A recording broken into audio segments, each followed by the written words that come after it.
Hi, welcome back. Today we're going to talk about the digestive system, and we will then talk about the excretory system, focusing on the portion that makes urine, and so it is also called the urinary system.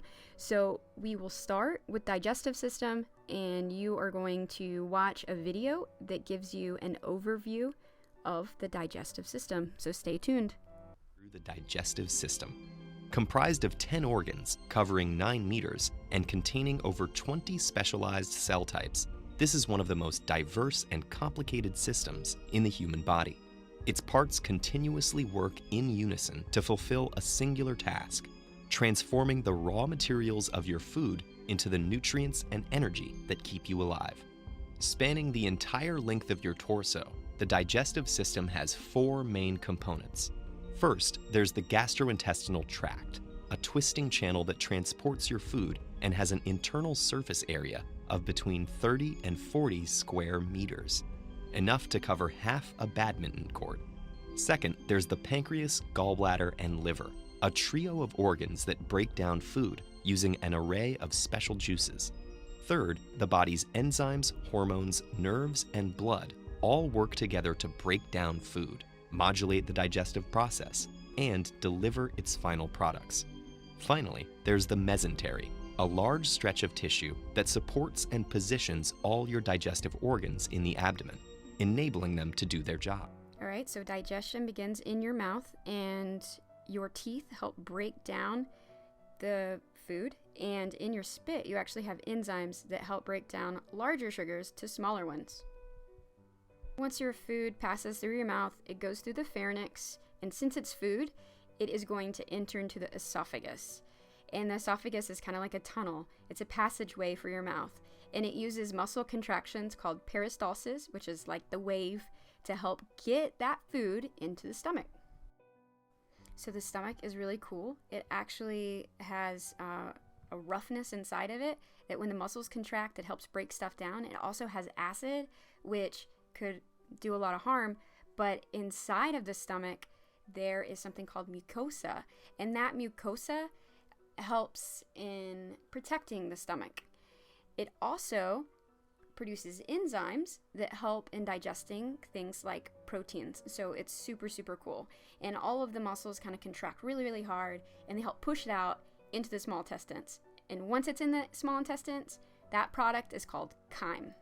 Intestines do a super important job, and that is absorbing most of what we need to think, to move, to do life. They receive enzymes that help digest things further from the intestines and the liver. And so if you look here, you'll see that I'm about to, in just a second, draw some like mountains, and those mountains are called villi, and that is where everything goes into the blood to get around the body. The next portion of the digestive tract is the large intestines, and most of everything has already been absorbed, so 90% of nutrients and water have already been absorbed, and so at this point they're getting anything that was missed, and if it doesn't do its job, you may have diarrhea. The whole entire time the food has been moving through this action of peristalsis, which, like I said earlier, is like the wave movement. Muscles are pushing it down. And so that is, and that last portion is called the colon, and so that's kind of the way it moves. The next portion is, and the last portion is the rectum, and it has those muscles contracting as well. And the final exit is the anus. Okay, so you can see that it takes a lot of different parts of your body working together to eat the food, to use the food, and to get rid of the waste. And so we are going to watch an animation, and it starts with an apple and it ends with the products that will go into the toilet. So if that may gross you out, then just maybe look away until the song ends.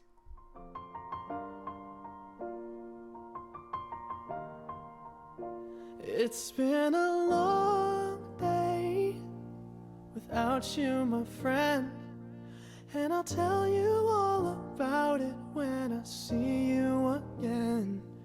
We've come a long way from where we began. Oh, I'll tell you all about it when I see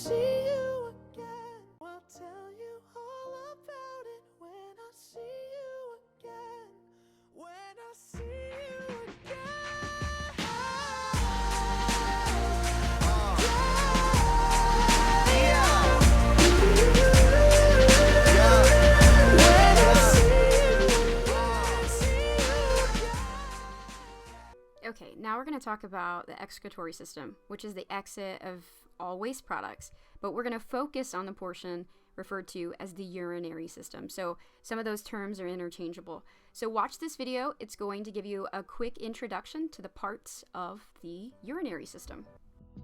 Another key regulatory system is the urinary system, which includes the kidneys, ureters, bladder, and urethra. The urinary or renal system maintains the body's electrolyte levels and filters waste from the blood. This waste is sent through the blood vessels into the kidneys and then expelled as urine. All right, so blood filtration happens with the kidneys. It is filtering out everything that needs to go and keeping everything that needs to stay. And if there is a problem, which sometimes there is, with the kidneys, then some people have to go on kind of like a fake kidney called dialysis. You may have heard of it. From there, the ureters help transport everything that needs to go. So urea and extra water, if we're hydrated, well, will go through the ureters and end up in the bladder. The bladder is really unique because it is made of something called transitional epithelium. And when it fills up, it stretches real big. And whenever you maybe just went to the restroom, it can shrink back down. Super cool. Now the final exit is the urethra. And for guys, it's in the penis. And for girls, it has its own passageway. And so that is called the urethra. So to recap, the filtration happens at the kidneys. It's filtering blood. It goes down the ureter, into the bladder, and out the urethra.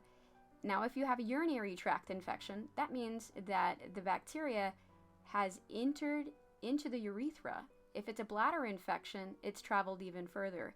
And if it gets to the kidneys, then you may have to go to the hospital. It becomes very, very important because your kidneys can be damaged. So you just need a round of antibiotics, and that usually takes care of things. And then the process starts all over again. All right, so we are going to watch a quick video on what happens if or when you hold your urine too long and you don't go to the restroom when you should go to the restroom. So watch this video. Humans should urinate at least 4 to 6 times a day, but occasionally the pressures of modern life forces us to clench and hold it in. How bad is this habit, and how long can our bodies withstand it? The answers lie in the workings of the bladder, an oval pouch that sits inside the pelvis. Surrounding this structure are several other organs that together make up the whole urinary system. 2 kidneys, 2 ureters, 2 urethral sphincters, and a urethra. Constantly trickling down from the kidneys is the yellowish liquid known as urine. The kidneys make urine from a mix of water and the body's waste products, funneling the unwanted fluid into 2 muscular tubes called ureters. These carry it downward into the hollow organ known as the bladder. This organ's muscular wall is made of tissue called detrusor muscle, which relaxes as the bladder fills, allowing it to inflate like a balloon. As the bladder gets full, the detrusor contracts. The internal urethral sphincter automatically and involuntarily opens, and the urine is released. Whooshing downwards, the fluid enters the urethra and stops short at the external urethral sphincter. This works like a tap. When you want to delay urinating, you keep the sphincter closed. When you want to release it, you can voluntarily open the floodgates. But how do you sense your bladder's fullness so you know when to pee?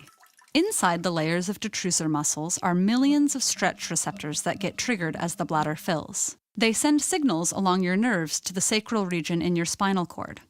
A reflex signal travels back to your bladder, making the detrusor muscle contract slightly and increasing the bladder's pressure so you're aware that it's filling up. Simultaneously, the internal urethral sphincter opens. This is called the micturition reflex. The brain can counter it if it's not a good time to urinate by sending another signal to contract the external urethral sphincter. With about 150 to 200 milliliters of urine inside of it, the bladder's muscular wall is stretched enough for you to sense that there's urine within. At about 400 to 500 milliliters, the pressure becomes uncomfortable. The bladder can go on stretching, but only to a point. Above 1,000 milliliters, it may burst. Most people would lose bladder control before this happens, but in very rare cases, such as when a person can't sense the need to urinate, the pouch can rupture painfully, requiring surgery to fix. But under normal circumstances, your decision to urinate stops the brain's signal to the external urethral sphincter, causing it to relax and the bladder to empty. Okay guys, you did it. This is the last instructional video. I hope you were able to learn at least something through this process. We miss you guys. We're so proud of you for sticking to it and not giving up. Don't ever give up. We love you. We miss you. Talk to you later.